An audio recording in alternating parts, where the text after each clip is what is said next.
Hi, everybody. It's nice to be here. Hi. So it's really, I love coming to this club. It's been a kind of every year experience. And I have been sort of talking year after year about Russian history. And it's tempting to do that this morning, and I'll do it a little bit. But I want to talk about something, I don't know, broader, bigger, and let's see where it goes. I know that for me, I've been deeply interested in the philosophy of history. I grew up interested in that, and I certainly had the opportunity in college and in graduate school to explore it more. And what I loved about it is that I wasn't sort of stuck in a course on X or Y, and I was able to read very broadly and deeply about the meaning of history. And so I've always been kind of guarded in whatever I hear, whatever I read, wondering, well, why is this person saying this and not that? And I have to say, too, that when I started to study history, I didn't think I wanted to. Because, you know, it was all about war. And all about the structure of war and who fought whom and how did they fight and frankly, why they never figured out how to have peace. And it wasn't that I was a peacenik. I just thought studying war was boring until I read this one historian who made it fascinating, and that was Tolstoy. And I want to read a little something from him right now to sort of set the tone for today, because he just, I don't know, as with many literary figures, he just captures some of the big problems of history and makes you think. He doesn't tell you this is what happened and why, but he makes you wonder about it. So a little bit of Tolstoy. Okay, he wrote something, well, let me just say it this way. Let me read what he wrote. The misery of nations is caused not by particular persons, but by the particular order of society under which the people are so bound up together that they find themselves all in the power of few men, or more often in the power of one single man. A man so perverted by his unnatural position as arbiter of the fate and lives of millions that he is always in an unhealthy state and always suffers more or less from a mania of self-aggrandizement. You know, who's he talking about? You tell me. Okay? I mean, that's why I love Tolstoy, because he's bigger than his own culture, and he makes you think about what is it about any of our cultures that limits the limitations, if you will, on authority. You know, and you expect it less in our culture than in some other cultures, but it's all over and really, he's basically saying it's the people. It's the people. It's us. It's we, you know. It's not necessarily, and the people create the structure, which, you know, so of course it's different in one country from the other, but it's just something to think about. And the point in saying that is I've been attracted more by the people who speak and the writers who think in big terms. Now, when I was an undergraduate, not to mention growing up with my grandmother, who always said, you think you're right, think again. Who always said there are many, many perspectives. And she came out of Ukraine, Belarus on the border there, you know. And she loved things Russian food. She didn't like the Tsar too much because he was killing Jews, you know. And she barely got away. But she gave me the impression that there were good things and bad things about Russia. Okay, so that was my family background growing up, you know, and how to say. And then in college, I went to a women's college, and we were not supposed to. Well, they let us go study history with some of the historians around the corner at some of the men's colleges, but it was tough. I'm not sure I'm going to find the quote. Yeah. So, but I wanted to study with a certain historian whose name was Henry Steele Cumminger, you know, not a bad person to want to study with. And they only allowed 4 token women to cross the great valley, Connecticut River Valley, to go to the course. Well, by the time I signed up, there was no room. So I went to see him, and he told me, well, just come informally to the class. So I'd sneak across the road, and I loved studying with him because, again, he didn't know the answers. He knew the problems. And just quickly, because the most useful lesson the student of history can learn is to learn to avoid oversimplification and to accept the notion of multiple causation, or to resign himself to the fact that as yet we do not know enough to explain the causes of things.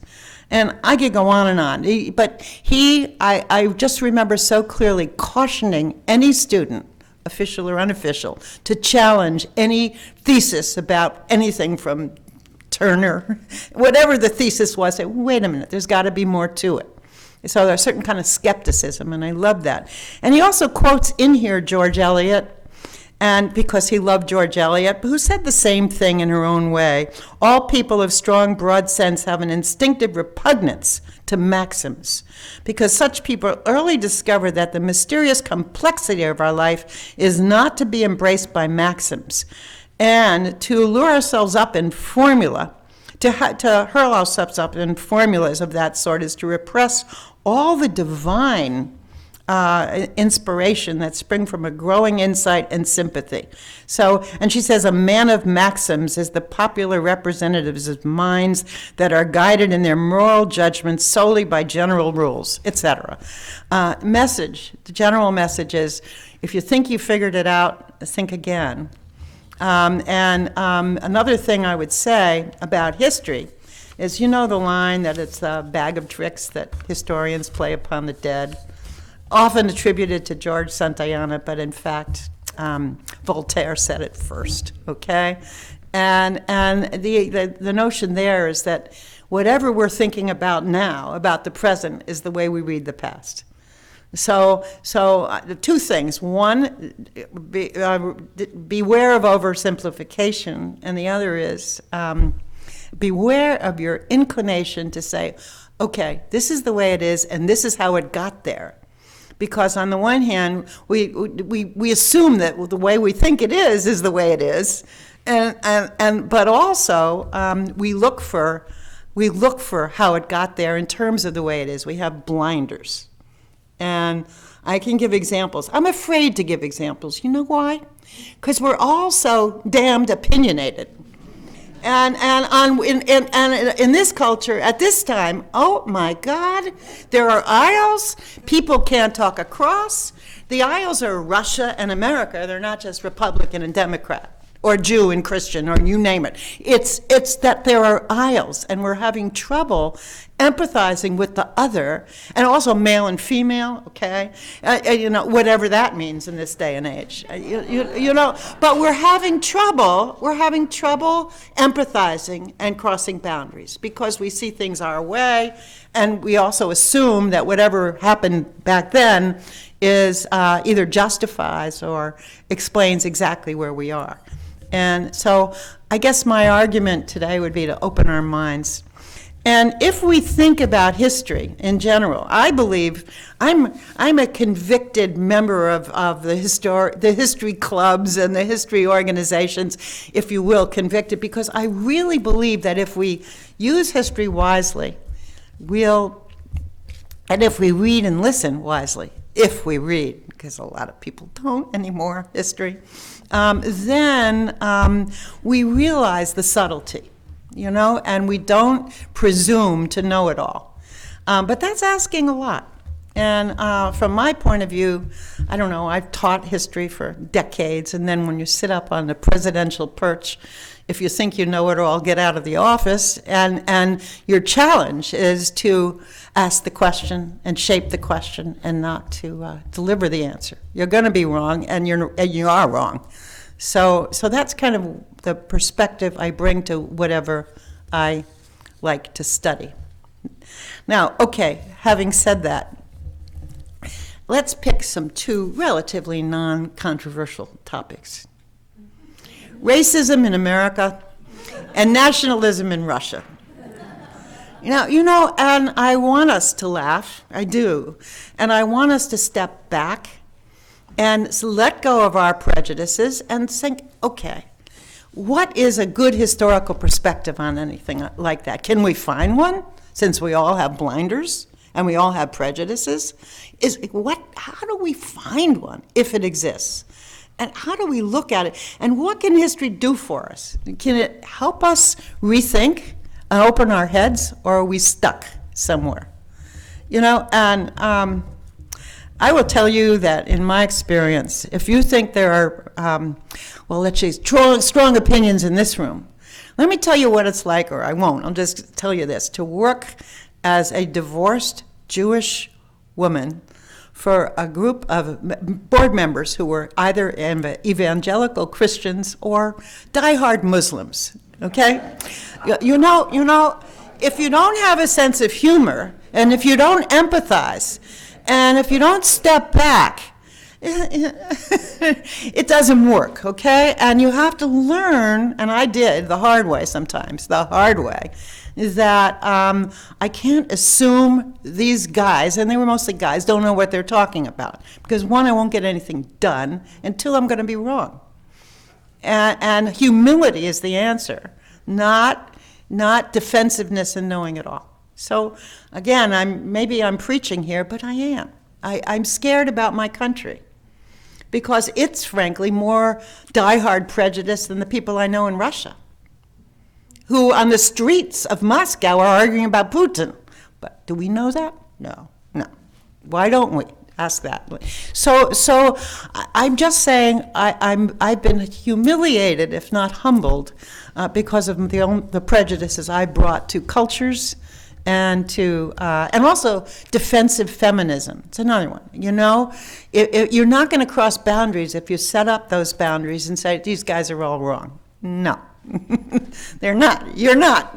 We are some of the time. So that's my background. Now, my empathy is with heroes and heroines who cross the line, who don't necessarily stay on one side, but who do understand and empathize with the other side. And I guess you know this, many of you, but maybe you don't, that there was this woman who lived up the street or around the corner who became a prize-winning writer, known, you can guess who I'm talking about, right? Who, maybe not, a prize-winning author who hung out and went to Barnard, so Howard and Barnard, and went to was a real popular figure in the Harlem Renaissance. Now do you know who I'm talking about? Some of you do.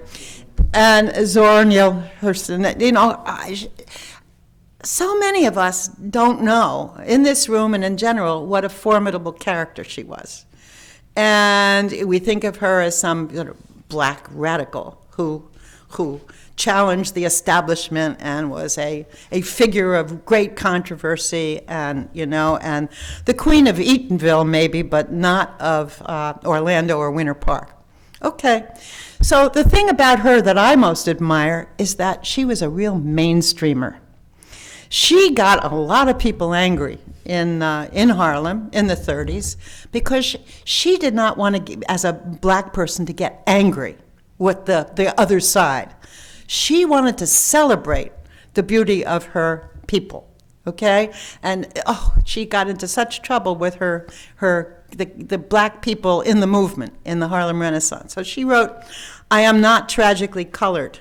There's no great sorrow dammed up in my soul, nor lurking behind my eyes. I do not mind at all. I do not belong to the sobbing school of Negrohood, who hold that nature somehow has given them a low-down, dirty deal and whose feelings are all hurt about it. Even in the helter-skelter skirmish that is my life, I have seen that the world is to the strong regardless of little pigmentation, more or less. No, I do not weep at the world. I am too busy sharpening my oyster knife." Now,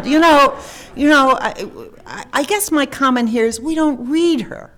And we think she's one thing when she's really another. And she's a mainstreamer. And I am too. And I learned the hard way that you have to cross boundaries in order to make a difference, but also that the boundary crossers are some of the most fascinating people. And there's another person I want to just quote, if I can. And this is someone you may have heard of. His name is Tarash Shivchenko. Anybody know about Tarash Shivchenko? Okay, he was a Ukrainian poet, born in Kiev, who died in St. Petersburg, but then is buried in Kiev. And he he challenged the establishment, wrote fabulous poetry, and he writes this: "'Tis hard to bear the yoke, the freedom to tell the truth was never there." He's talking about Ukraine. "But yet somehow I could live on, though in another's home and field. But now I've been brought to wait an evil fate, as I do God. I wait for it, and as I look, I curse my poor and untrained mind that I allowed poor fools to fool me." So another example, he crossed over. He did not stay in Kiev. He went to St. Petersburg. He wrote poetry in St. Petersburg, and every once in a while he pushed the envelope a little too far, and once he managed to insult Tsar Nicholas I, and the next thing you know, he was in Siberia. And he didn't stop, and he kept talking about the fact that his native country, it was already becoming a country in the middle of the 1830s. It wasn't really one, but people were talking as if it was one. And he made the case that his country was becoming imprisoned, and he wanted to go back, but he never got back because he angered the Tsar. So he's brought back finally and put to rest in St. Petersburg. But then, because he spoke the truth and had the guts to speak the truth about prejudice against the Ukraine in St. Petersburg, the next Tsar, who was Alexander II, and who was into emancipation of the serfs in 1861 and was just more liberated, let him be buried back on the Dnieper River close to Kiev. And again, a literary example of boundary crossers, the dangers of it. Zora Neale ended up poor back here and very, very poor, and now is buried over in Fort Pierce, but she was in poverty when she died. This guy was in jail when he died. And all I'm saying is that when you cross boundaries, you're not necessarily better off, but you accomplish something. You move the needle forward. You make a difference. And I guess these folks had historical perspective. They're not historians, but they had historical perspective. All right, now, okay, having said that, let me just talk a little bit about racism in America. Oh God, here I go. And about nationalism in the Ukraine. I think most of you think I'm going to focus almost exclusively on Russia. That is my area of expertise, and I will, but a little bit first on this. When I was an undergrad and then a graduate student, Harvard University was beginning to focus on African American studies and Ukrainian studies.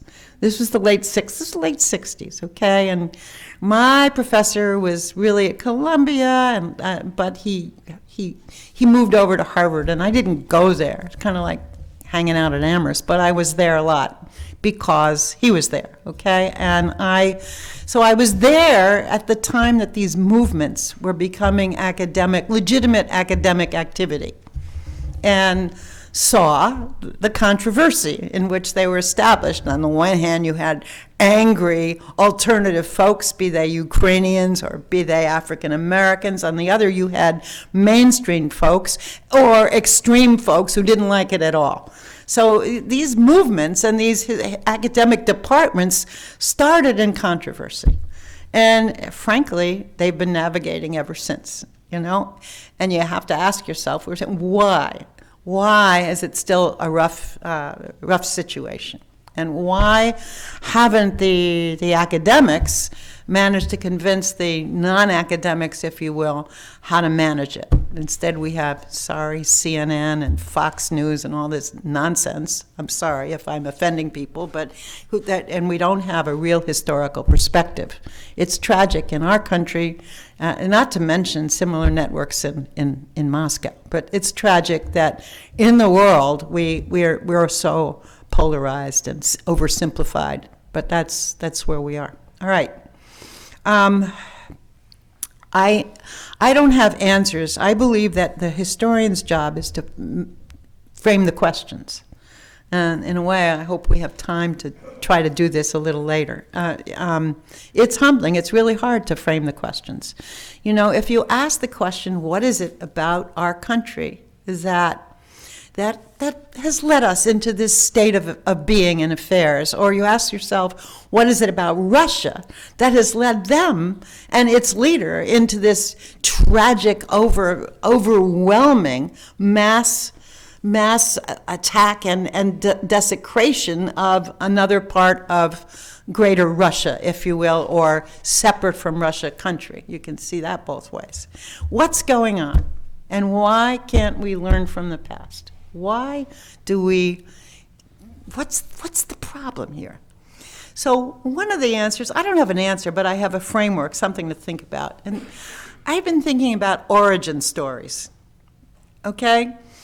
We have in this country an origin story about the search for a more perfect union, okay? And we believe there were these great heroes. I was talking about one of them last time I was here, John Quincy Adams, the Adams family. There were these great heroes who I don't know, set a dream, articulated a dream, and challenged themselves to live it. And that was the dream that all men, and maybe women too, are created equal, and they deserve at least the opportunity. At least we can fight about whether it's the opportunity or whether we provide access or we provide compensatory funding, whatever, the opportunity in whatever form to be equal and have equal access at the table. That's the American dream, all right? So then what happens? Historians get a hold of it, and then the media get a hold of that. Anybody remember the 1619 Project? You know what that is? I see a lot of nod heads. So I'm going to forget her name right now. Forgive me. It's a woman with a hyphenated last name, and I'm not staring at it. Say it again. Hannah Jones is her last name. I think. Yeah. Do I have it right? Yeah. All right. She comes up with a theory, and it's she's a New York Times writer. African American, comes up with this theory that the primary, or one of the primary causes of the American Revolution was the quest for slavery, not against it. Obviously, overstated, oversimplified, provocative comment.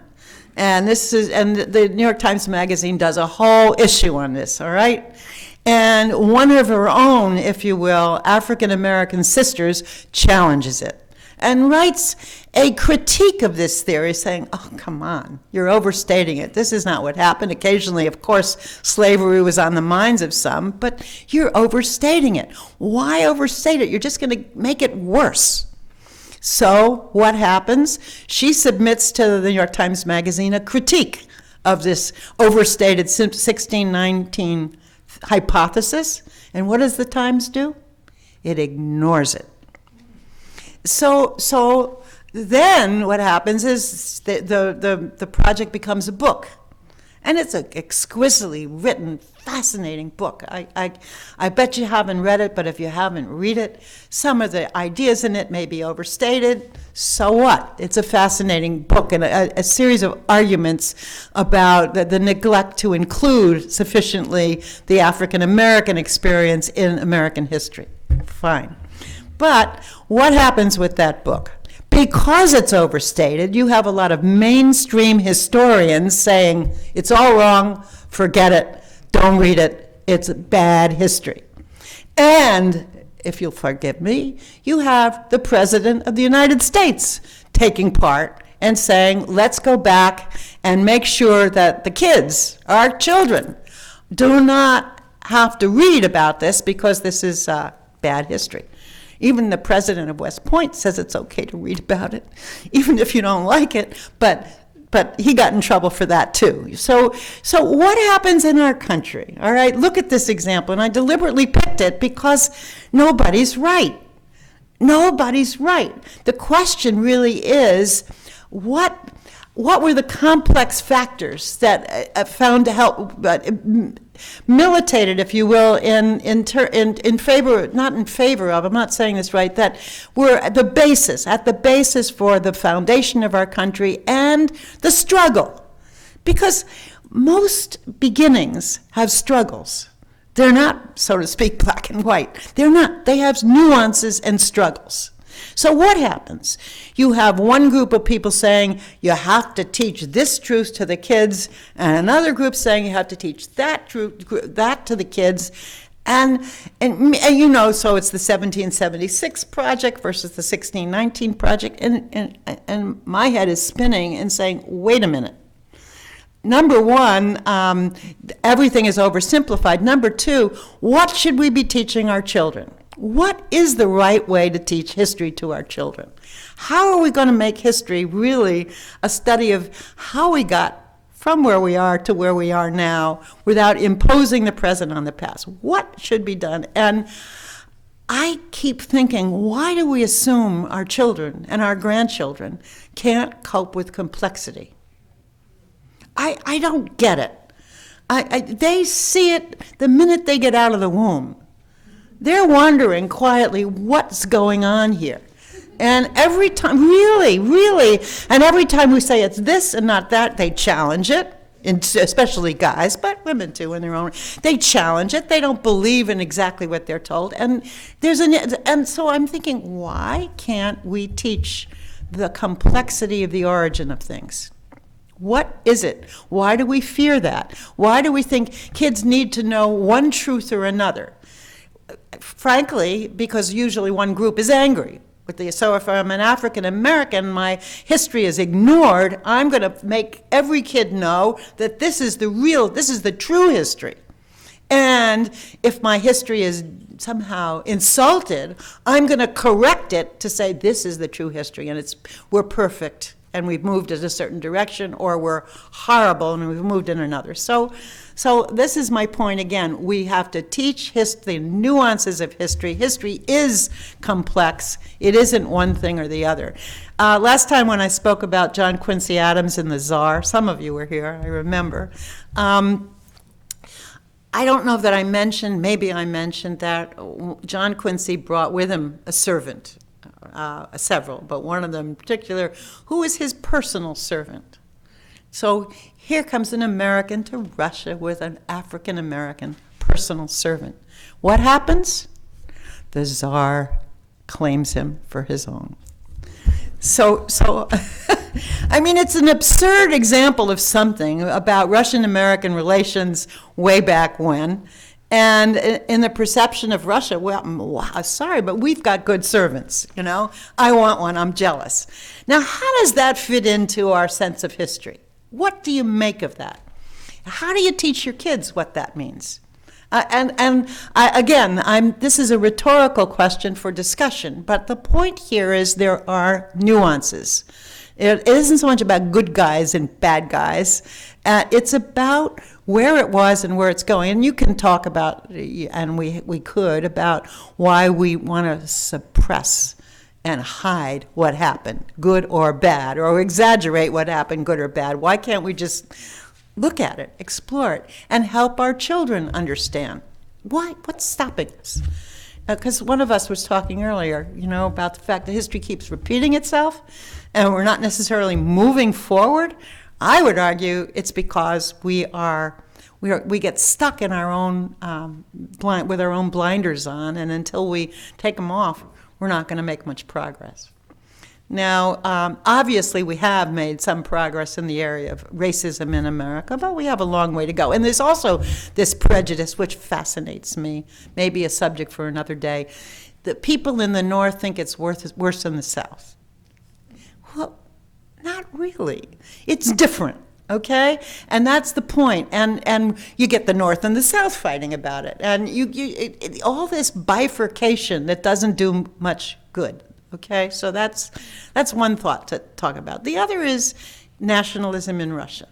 Now, my mentor, my doctor father, as it would be called in the Russian tradition, was Ukrainian, a Russian-loving Ukrainian, who really disdained a lot of his Ukrainian colleagues because they were bigoted, anti-Semitic snobs.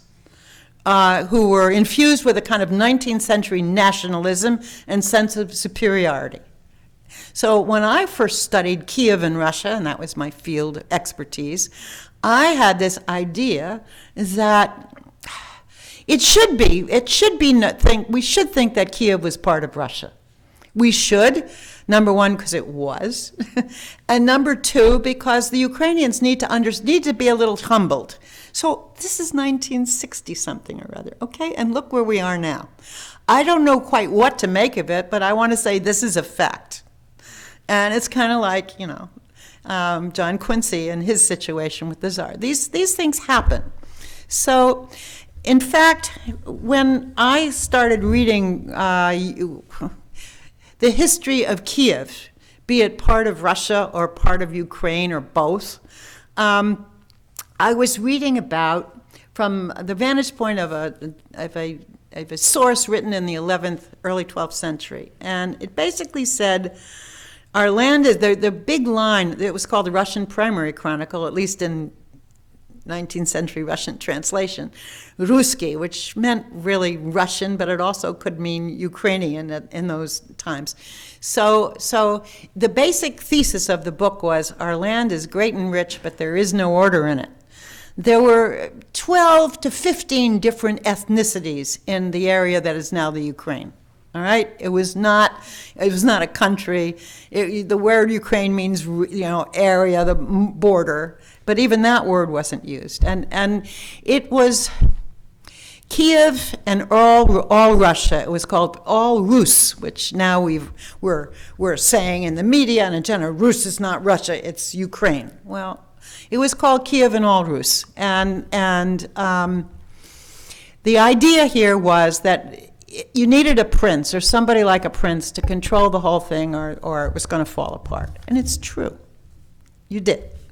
Now, when the Turkish tribes got so bellicose and challenged the central authority in Kiev, the Tsar, the pre-Tsar, the prince decided to get the hell out of Kiev and move northeast to a place less vulnerable, colder, and protected, and that was Greater Moscow. It was called Vladimir Suzdal, but it became Moscow. Moscow was founded, to our knowledge, in 1147. Okay, same dynasty moves from one place to another in order to protect itself, or that's what the sources say.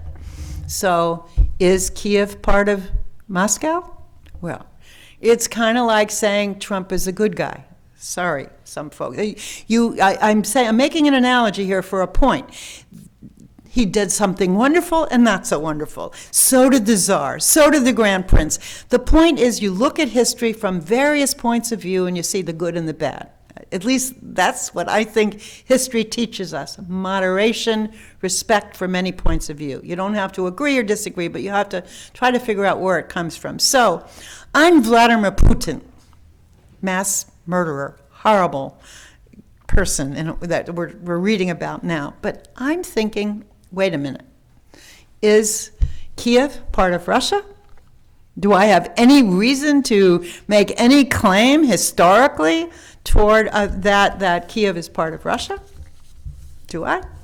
Or don't I? Because I'm this, Hitler-like dogmatic dictator, and I'm just imposing my view on the past. I'm just, as Voltaire would say, it's my bag of tricks. It's just not true.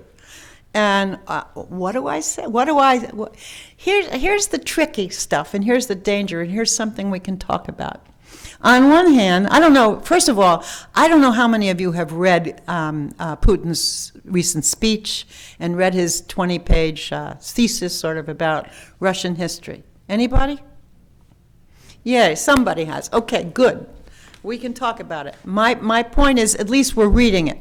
We hear in the news, it's so terrible. It's like conquering the Sudetenlanders. It's so terrible. There's no truth in it. On the one hand, and then we hear from a lot of his followers, Putin's followers, that this is the gospel. Ukraine, Kiev was always part of Russia. End of story. And so Putin is right. And who are we to argue with him? So there's subtlety here. This is my only point, that Russia does have historical claim to Ukraine. It does. What do we make of it? What does that mean? What historically do we make of it? Does that justify what Putin's doing now? Of course not. Does it help to explain what he's doing now? Absolutely. And so it's the subtlety. How do you use 1619 how do you use Putin's speech, or whatever it is? What do we say? One thing I say is that in our history, the 1619 issue tells me that slavery was an ambiguous phenomenon in our history, and it still is.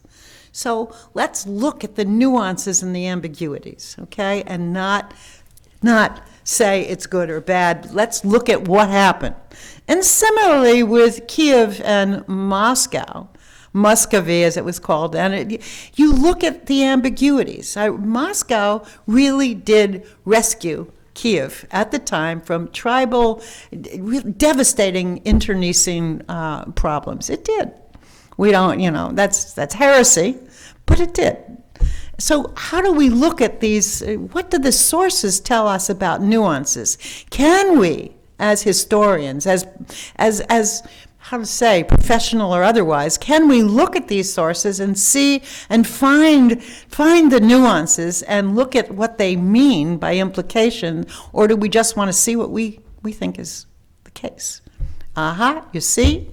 You see, it's all anti-Ukrainian prejudice, or it's all anti-black prejudice, or it's all Ukrainian exaggeration, or it's all, well, of course Russia is not Ukraine. They moved the capital from Kiev to Moscow. They took everything with us. Well, yeah, they did. But did they have a choice at the time? I'm not defending it. People think I'm defending Putin and that I love Putin. No. No. I just want to try to understand where he's coming from, And people think I love those who would never take down Robert E. Lee's statue or something like that. No. I'm trying to understand the ambiguities of iconoclasm in American history. Whatever it is, that's where I'm coming from, all right? So what I guess I'm trying to say is history for me personally has helped me survive 3 presidencies and almost survive a 4th. And I tell you, it helped me to try to empathize across cultures. Empathize and not presume to articulate exactly my point of view or any point of view, but to entertain the question about how do we approach it. And so, to conclude my initial part, because I want this to be, if not a Q&A, a real discussion. And if you don't raise your hands, I'm gonna raise them for you, okay? Like a dictator, old kind of professor. But I guess I want to say, if I could accomplish anything today, and if we can collectively accomplish anything, it's really to help each other talk across boundaries and raise questions and not presume we are right. I have a child right now. He's like his mother, but worse. He's a stubborn mule, but he challenges me. He lives in Moscow, in the middle of this nightmare. And everyone calls me, is he all right? Is he all right? And then I start worrying, are you all right? And he says, Mom, you're reading the New York Times or you're watching Fox News or CNN and you don't get it. There are more points of view out there, and you're as bigoted as everybody else. And meanwhile, I'm raising my children. I've developed a business with people down in Uzbekistan, and I'm living a life. And I'd say, no, I can't stand it. You got to leave. And by the way, he is going to leave. Thank God. And my grandchildren are now in Kazakhstan. I don't know how much you know about Kazakhstan, but it's a huge country. It's almost as big as this country. And it's multicultural, multidimensional, and it's strong enough that Moscow leaves it alone pretty much. So they're in good shape. They had to take they had to fly in the night not to Kazakhstan because, how to say, the kids were not allowed, unaccompanied minors were not allowed to leave Moscow. So and the flights to Kazakhstan were only in the night. So they had to fly to Kyrgyzstan, where I worked for some six years. And they got through the border and up home to their grandparents' home in Kazakhstan. All right. Meanwhile, my son is still in Moscow, and he reminds me all the time that I am biased by the media, and I say to him, look, you're my son. I've taught you to be open-minded, and now you're challenging me right back to be open-minded, and I'm very uncomfortable. And this is truth, and I think he's going to leave because he's going to make business is going to work better, and if he lives in the stands somewhere than it is if he stays in Moscow, because the economy is such a mess. But again, I've been hoisted on my own petard. I am humbled by my own values, and here I am. Here we are. So, okay, so if I have to ask any question, number one, has this discussion helped you think again about Putin? Think again about, Harvard's president, who's just stepping down, his name is Bacco, how to say. He's had to contend with the fact that he's stepping down because he's tired and he's been through the pandemic, and he's had to contend with the fact that during his presidency it was discovered that Harvard not only inherited slaves but created them. And he's got the Black Studies departments, right? And oh my God, how does a president manage this? Well, he's decided to allocate resources to developing further Black Studies. But now there's a debate about which kind of Black Studies. Should it be scholarships for inner city kids? Should it be the enrichment of the library? Should it be both? His way.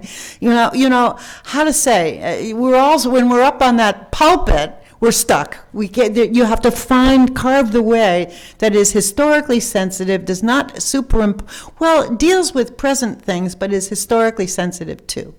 And you recognize, again, there was no perfect there was no perfect place at the beginning of American history. People were struggling and finding their way. So fine. Don't deny it. Don't celebrate it to the nth degree. Find a way as a historian, as a leader, to